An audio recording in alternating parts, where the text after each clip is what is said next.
Hello, everybody. Um, it is Monday, the 8th of December. Um, I apologize for the light in this video. The big light bulb upstairs gone bust yesterday, so I'm improvising here. Um, right, today I want to talk about this awakening again, and what it actually is the rise of the human spirit. It is the rise of human divinity, is what this awakening is. It has happened many times in history, and it was always squashed. Always. God did destroy it. It is really the story of the Tower of Babel. And I had a Bible here. It's here. Just quickly to say what actually happened. And what God said. And it came to pass as they journeyed, that is people, yeah? As they journeyed from the east, that they found a plain in the land of Shinar, and they dwelt there.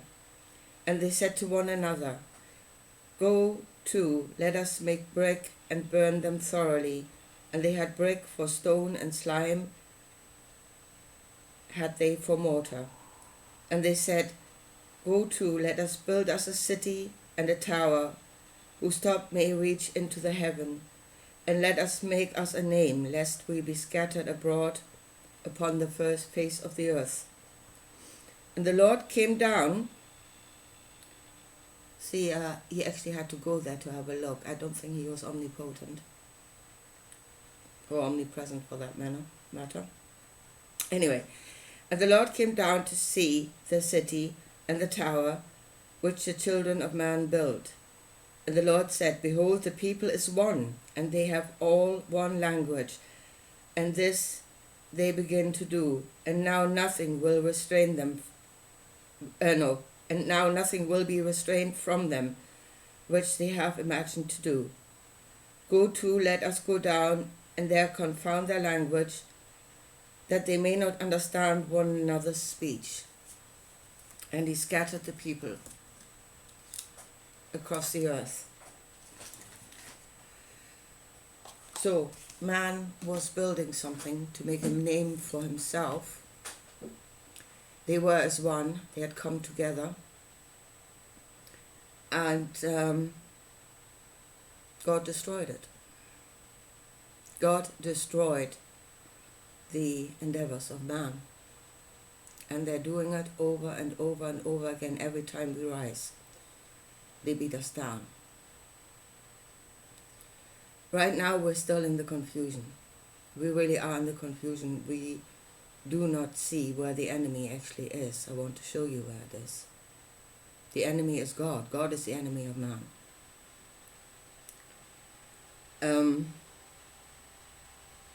Because man should serve him. What man does should serve God. Man should not go and do something for himself. We are the slaves. We are the ones that do things to glorify God and not ourselves. And if you then understand that the God of the Bible is another being, and from that passage there, obviously not omnipresent and omnipotent, he wasn't quite sure what was going on there, and he had to go there to take a look.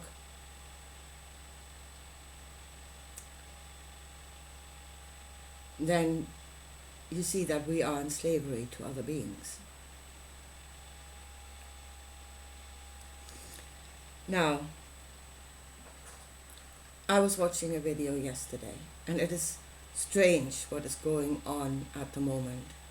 I was watching Daugherty. Now, I haven't watched him in years, probably years, long time anyway. He was kicked off YouTube, and at that time, I'm not surprised, because he was really going wild at that time. I mean, over the top.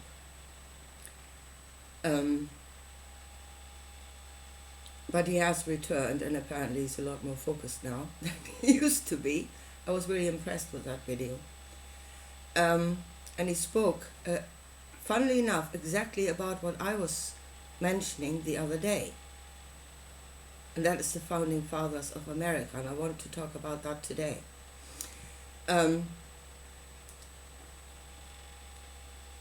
Yet it's strange, things are beginning to surface, and we all seem to be coming onto a mainstream of thought. And we all seem to be converging on the same point, maybe coming from different directions, but we are converging on the same point. Yeah, and that is not driven by the algorithms, most certainly not. But there's something in us that is directing us toward each other.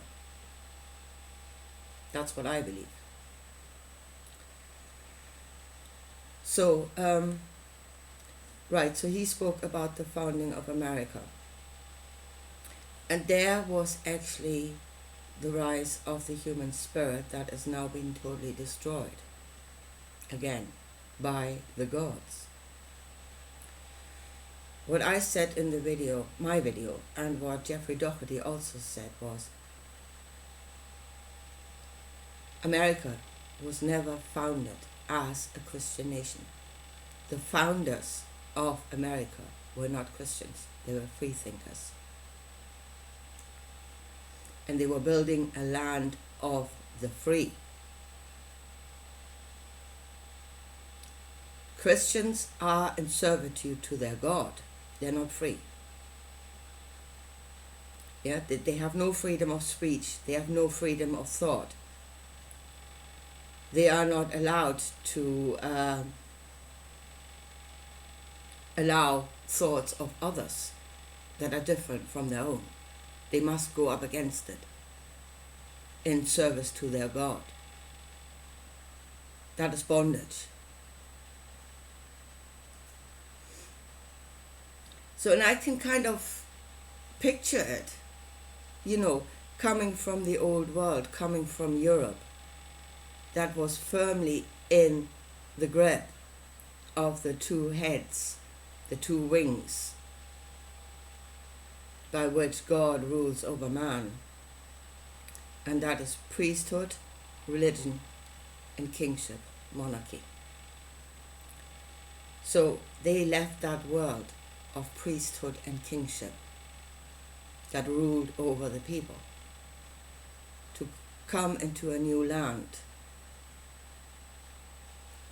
to start something new, something that was built on human divinity again.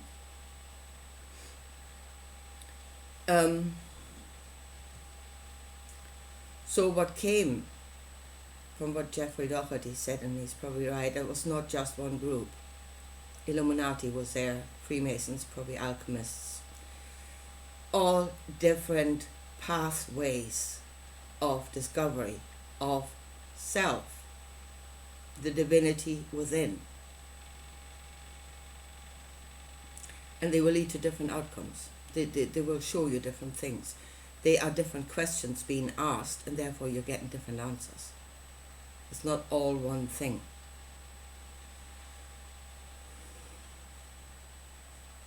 So if you are in America now and you think, who am I and what am I in and what is happening? What you're being told is, well, if you are a Christian, you're told this is a Christian nation, you are under attack from actually Islam, or there is a Jewish conspiracy there that's going up against you. So you are in a Christian nation that is under attack. What is actually happening is you are in a nation that was built on the principles of the free thinkers, on the principles of human divinity. What does Jeffrey Daugherty say? I love this. We are divine, we're sovereign, we're free. We are divine, we're sovereign, we're free. Those were the principles on which America was built. No longer in bondage to a God that we must serve, and our knowledge must be given to Him to serve Him. No longer that. Those were the principles. That's the country you're in, or you're supposed to be in. That was the envisioned outcome. And that country is now under attack from all three heads of the Abrahamic beast. All three heads. They are heads of the same beast: Christianity, Judaism, and Islam. And they've come again in service to their God to destroy human divinity and to bring them back into bondage. That is what you're in. And you already might be one of the heads, or a part of one of the heads. You might already be in bondage, and then you see what is happening around you according to your bondage.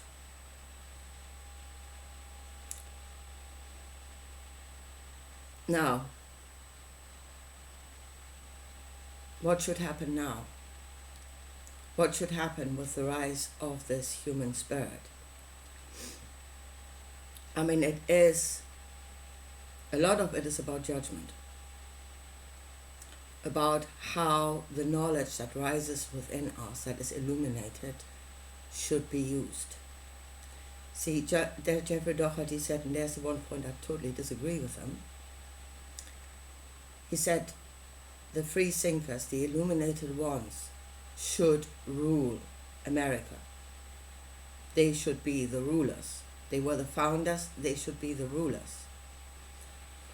And I totally disagree with that. They should not be the rulers, they should be the servants to the people. Those that have the greatest knowledge should be the greatest servants to all, in service to. Their illumination should be in service to humanity, not rule over it.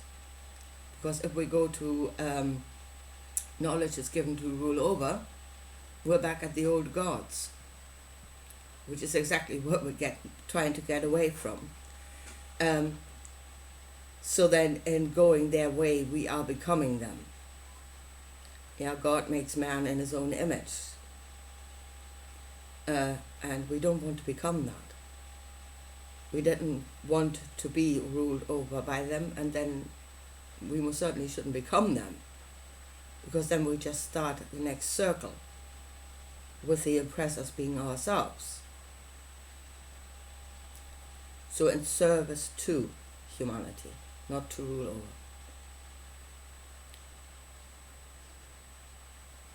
And it is, as I said, it is the judgment of how the knowledge should be used. You gather all the knowledge, you do all these great things in service to God and the mighty. Everything should serve them, make them happy and glorious. Again, strengthen them so that they can rule over us for longer. That's what we do. Or should what man knows, what man discovers, what man does, the labor of man, should serve man himself, should serve all of humanity. We're coming together to build something that will serve us, that will serve all of us. And that is exactly what the church doesn't want, what the old order does not want. Because we're supposed to give it all to them. To hell with man getting something for himself. How dare we? How dare man benefit from the fruits of his own labor? It should be given to glorify God and the mighty. That is the New World Order. I mean, that would truly be the enlightened New World Order. I think what they, the likes of Klaus Schwab and others, are proclaiming as a new world order is just the old order having taken a new form. But what's inside that form, the intention to rule over, to benefit from everything, that is still there. That has never changed. God does not change. Yeah, that God does not change. He may change form now and then to deceive man, but in essence, he never changes. Now, the illuminated ones that should be in service to humanity. Where are they? I mean, to say, it was built by the Illuminati, the Freemasons, alchemists, to run to them now, run into your Masonic lodge and say, I want you to rule over us, might be a mistake. Because I think the Freemasons that are now are no longer the ones that were then. There has been corruption, even throughout the secret societies. Most definitely. So no, don't ask them. It is said, as it's said in the Kabbalion, that there are always a few that keep the flame of truth alive. Only a few that keep the flame of truth, the original flame. I think a lot of the corruption that comes in is you have a truth, a real truth, a real little gem, yeah? And then people expand on it. They go from there into an expansion, thinking they're making it greater, whereas the expansion is actually a corruption. The gem is what it is. You should not take away from it, and you should not add to it, but leave it as it is. And I think that is where a lot of corruption comes in, even in the secret societies, this idea of expansion from a truth. The truth is what it is. It cannot be changed. It should not be changed. Any change is corruption. So it says in the Kabbalion, there are a few that keep the flame of truth alive. The pure flame, the first flame. So where the hell are they? I mean, in deep, deep hiding, I would say. Deep hiding, somewhere. And as we do not know, I mean, if it was always only a few, it is possible that they've died out. It is entirely possible they do no longer exist. So I really think we need to start from scratch. Unless they come crawling out of the woodwork, wherever they're hiding. But I really think we need to start from scratch. Now, I want to say what I can see about the founding fathers, about the secret societies, and what actually happened there, and what this divinity within us, how it might be worked, a way by which it might be worked. This is my opinion. I'm not saying that's the whole truth. It's just what I'm seeing. And I especially want to talk about the Freemasons and how they have changed. Because the original Freemasons were just that. They were Masons. They were builders. If you go to a Masonic lodge now, how many of the ones in the lodge are actually builders? But that's what they were. They built all the great cathedrals in Europe. They built the buildings in Washington, D.C. That is who they were. That was their knowledge that was given in service to. Well, in the old country, they were in service to the mighty, weren't they? In the church. In the new country, they should have been in service to the people. It was built for the people. But that was who they were. And here is actually what Greg Braden says about divinity. I mean, I'm saying divinity, that the foundation of divinity is the knowledge of right and wrong from the beginning in the Bible. That was our foundation. But another aspect of divinity, another aspect is divinity is not just one thing. Again, nothing is just one thing. Everything is made out of parts. Another aspect of divinity that I can see is what Greg Braden says. The ability to exceed perceived limitations. That is part of our divinity.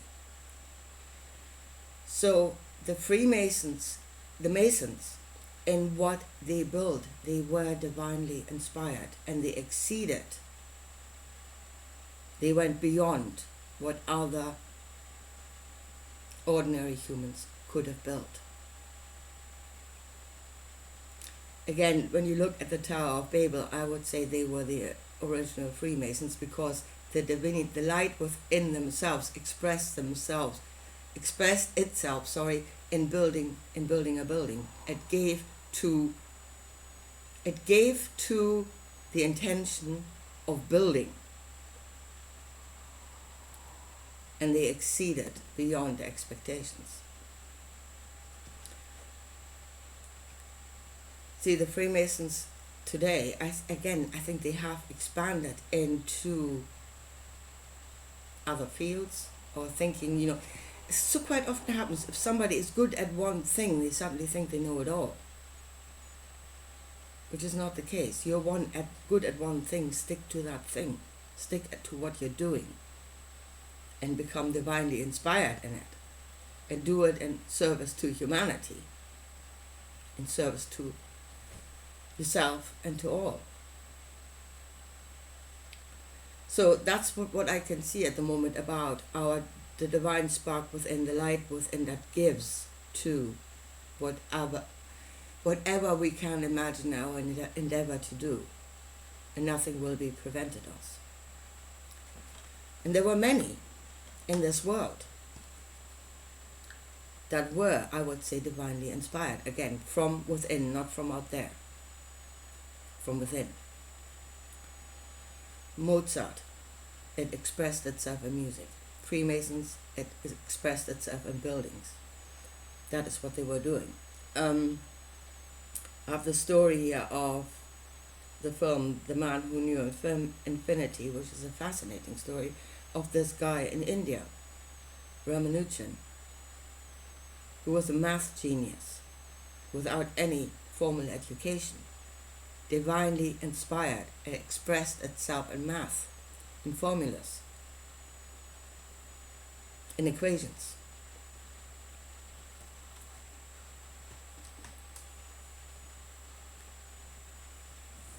Healing, if you're a healer. According to what you are. I am what I am, I create what I create.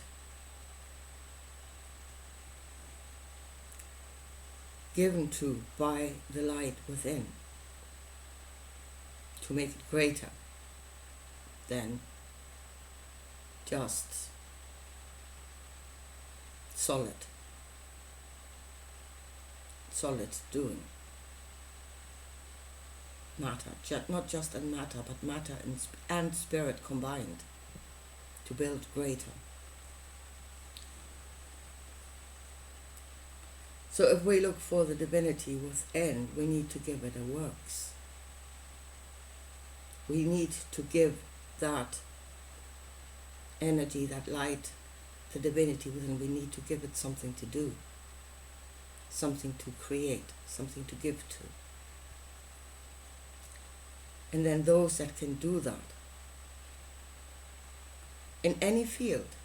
See, there's lots of things that are needed. Again, come together under the one intention. And that is that it shall be in service to life and to humanity and to nature.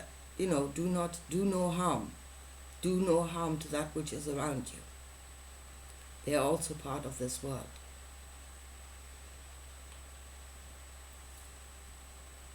But to come together under that intention, not the intention to serve God, but our divine light should serve us. And then build a world of the free, a new world order.